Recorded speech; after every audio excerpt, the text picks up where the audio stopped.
What are you guys thinking about for your show on Sunday night? You know, last year was 2 albums, and this year, which way are you going? Well, there's when you're old like us, been around for 30 plus years, which we're very grateful for, there's always an anniversary of some album, so everyone's expecting some anniversary, you know, some album in its entirety. And I think this year we'll Kill 'Em All. There's a 10-year anniversary of Saint Anger, and something with the Justice for All. So who knows what's going to happen? I think we'll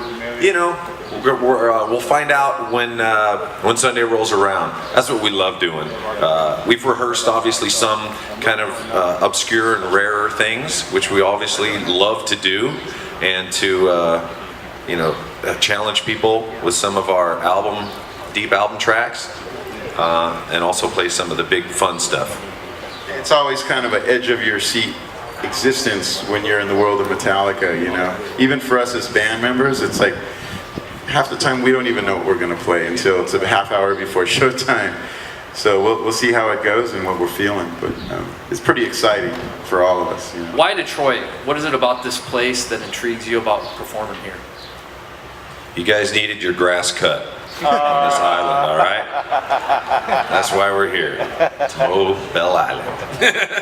That's why James and I came in early. You see how nicely groomed the grass is? We came out here. We got a couple of more lots for you then. You see my eyes are all swollen from allergies from cutting the lawn. We brought our lawnmowers from California. Well, I think this site was in our sights and C3's sights for a little while. We're trying to find a home for Orion, and hopefully this will be the one.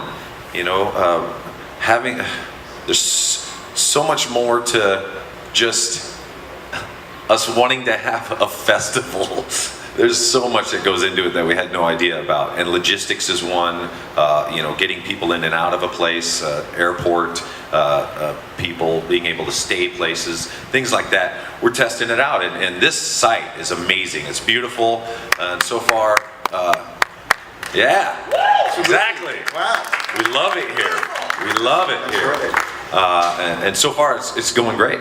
Now you guys. The stage you're sitting on right now is for the electronic dance music. What was the decision, or how that come into play that you decided to put a whole stage, a whole very good electronic lineup? What made that happen? Well, I think the music itself, there's some pretty heavy hitters. There's some, it's heavy. Oh yeah, let's see, it was at the Outside Lands in San Francisco. My kids are turning me on to this stuff as well. I went to go see Skrillex, and it was unbelievable. My senses were scrambled. It was like being at the drag races, between two funny cars. It was a new, cool experience, and it was extremely heavy.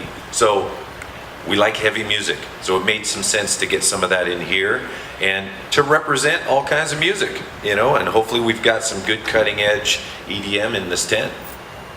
What are you going to be looking for to determine whether this is going to be the home for Orion or not in the future? Well, hopefully we see some smiles. We're not expecting this thing to break even for a while, really.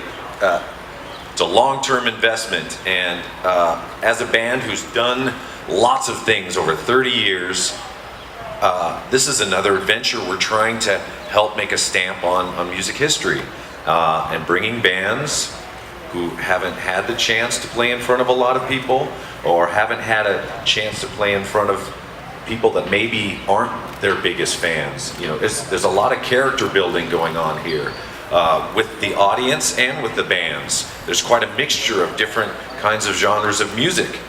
Having them get along like some type of European festival is part of the goal as well.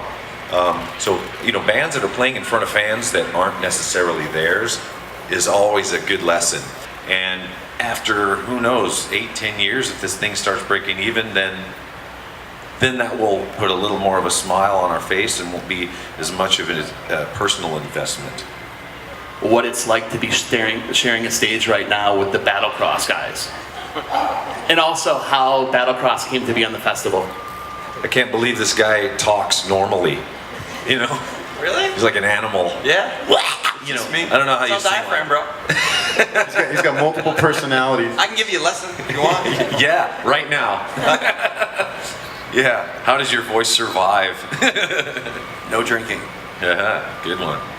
I've tried that.